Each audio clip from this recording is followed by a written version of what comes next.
have two of the most beautiful people in People magazine. Aww. You're in here also, most beautiful.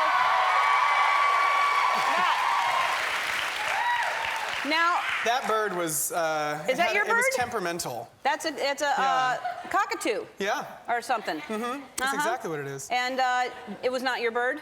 No, not my cockatoo. No. Oh, there's so many jokes there. There's so many jokes that I'll leave alone. Yep. So let's talk about you being a mentor on Idol. That was you did such a great job on that. You really did. Thanks.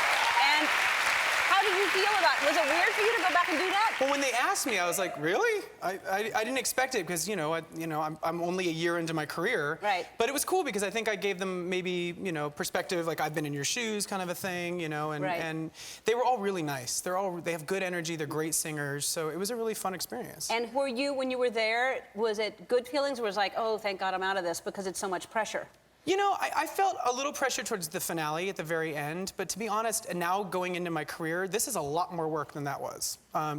Being a recording artist and touring and promo, all that stuff, visiting radio stations, I'm having a blast, but it's a full-time job. Yeah. Idol, I was singing 1 day a week. Right. And now it's a lot more performing, yeah. Which is great. But I look back on it and I'm kind of like, wow, things were almost easier then. Yeah. Even though there was a little more pressure, it was kind of in a bubble. You're kind of protected. Yeah, I think people don't understand. It is a crash course, I mean, even though you had done theater and done other things.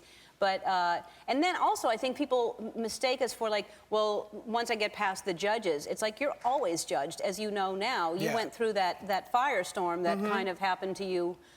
With the American Music Awards? Yeah, it was crazy. Yeah, it was crazy. And how do you feel coming out of that? Because I think you're obviously doing very, very well. You're hugely successful. Your album is doing well. I love your music. You're an amazing performer.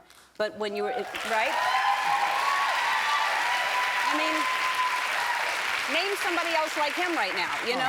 You're in a league of your own. You have such great talent and charisma on stage and put on shows that are just so unique.